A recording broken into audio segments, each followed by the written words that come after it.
108 bilhões de reais. Essa foi a despesa total do Ministério da Defesa em 2020.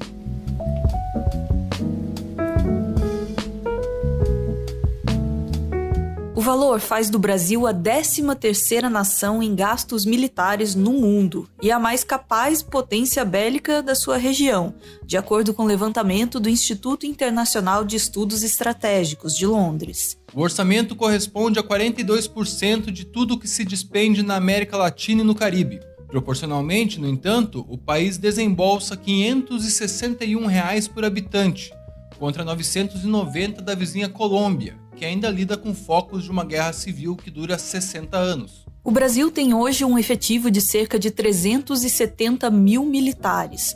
Outros 1.300.000 são reservistas de prontidão, que podem ser convocados imediatamente em caso de guerra total. E é justamente a rúbrica de pessoal, ativos, inativos e pensionistas que consome a maior parte de nossos recursos com defesa. Em 2020, 76% do orçamento da área foi para pagar salários e pensões dos fardados.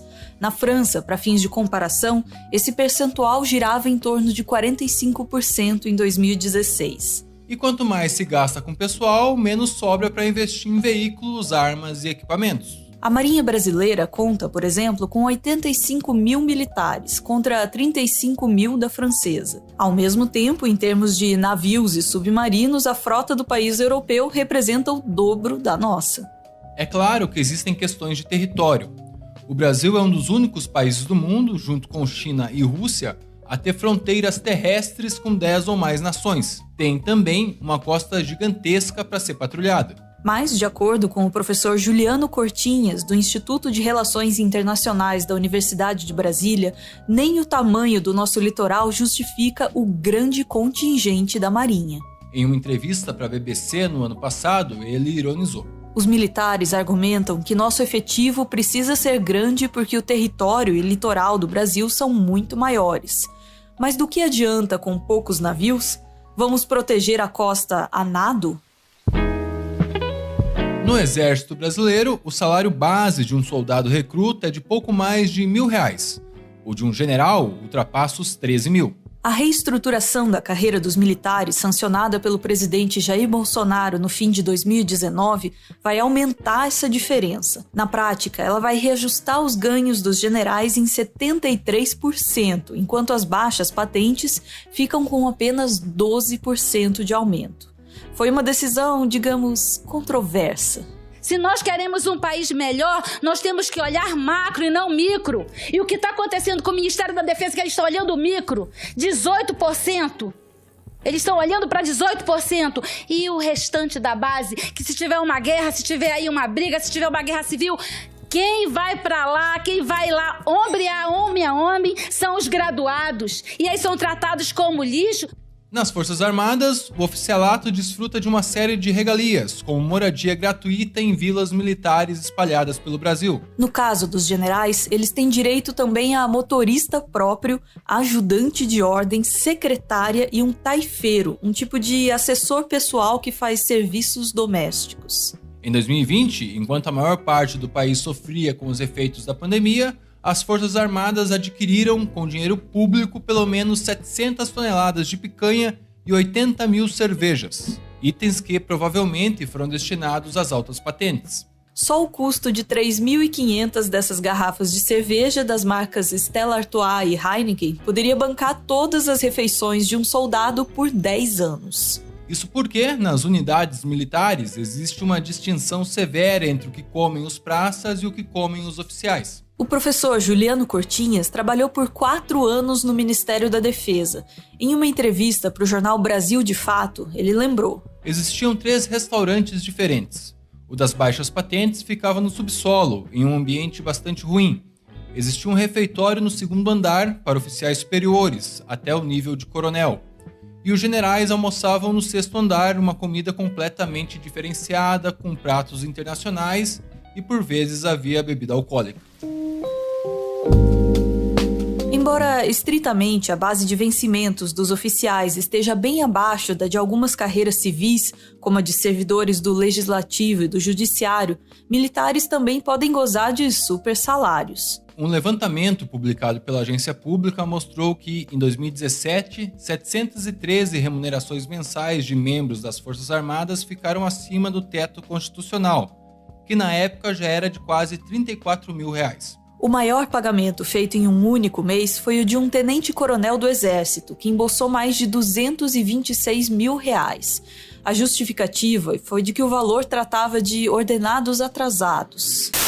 É o nosso exemplo de votarmos matérias, de apresentarmos proposições que fujam do populismo, que estimulem a cada um ser realmente responsável e receber aquilo que recebe pelo suor do seu rosto, pela competência, por sua dedicação. Em 2019, os militares representavam metade dos gastos da Previdência com o funcionalismo público, apesar de serem menos de 1/3 do quadro. Naquele ano, o Estado brasileiro gastou R$ 50 mil a mais por militar inativo, em comparação com os servidores civis. Mesmo assim, na reforma da Previdência, eles conquistaram vantagens em relação ao restante do funcionalismo público. Os membros das Forças Armadas não têm idade mínima para se aposentar e, ao entrarem na reserva, recebem salário integral. Os privilégios não param por aí. Dinheiro público ajuda a financiar uma rede de hospitais espalhada pelo país, de uso exclusivo dos militares e de suas famílias. Para se ter uma ideia, em 2020 o governo empenhou gastos de R$ 72.500.000 com o Hospital Militar de Manaus. No entanto, no início de 2021, enquanto a pandemia de Covid-19 explodia na cidade e os manauaras sufocavam na fila à espera de um leito, a unidade teve pouca serventia.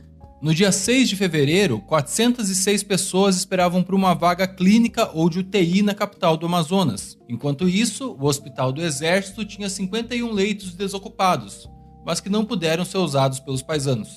Tudo isso impõe uma pergunta. A troco do que exatamente?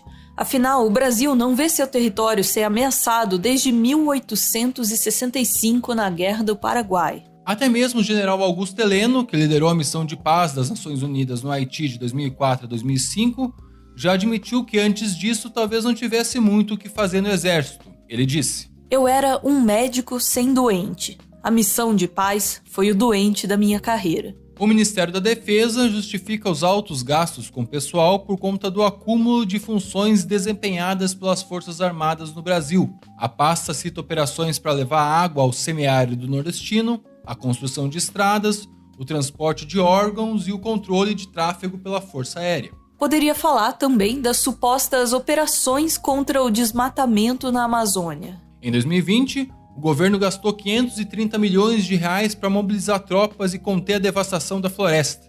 O valor é cerca de 8 vezes o orçamento anual do IBAMA para combater crimes ambientais. Pesquisadores e ambientalistas, no entanto, concordam.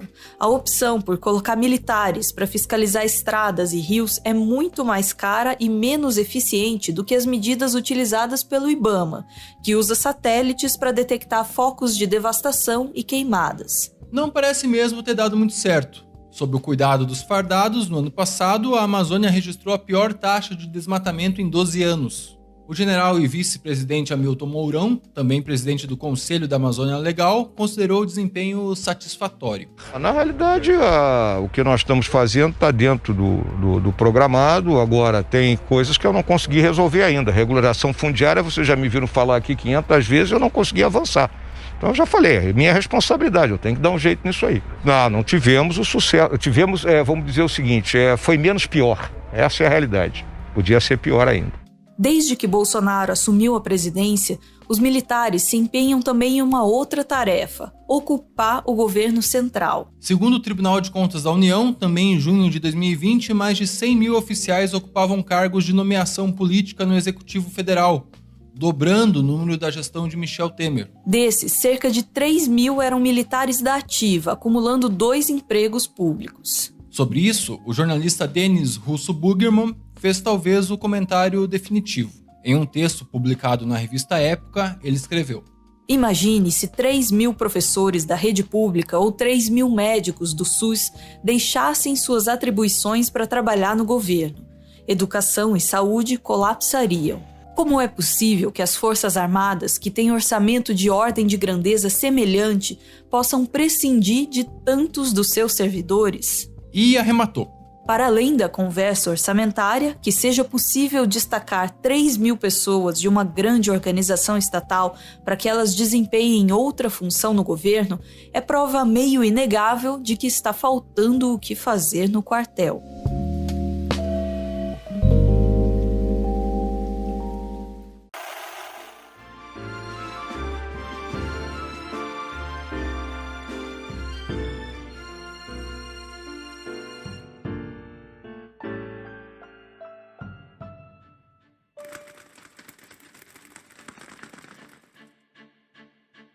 Muito obrigado por ver esse vídeo até o final. O Meteoro é mantido graças a uma campanha de financiamento coletivo. Quem participa aparece aqui no finalzinho para receber o nosso agradecimento e, claro, para homenagear quem ama.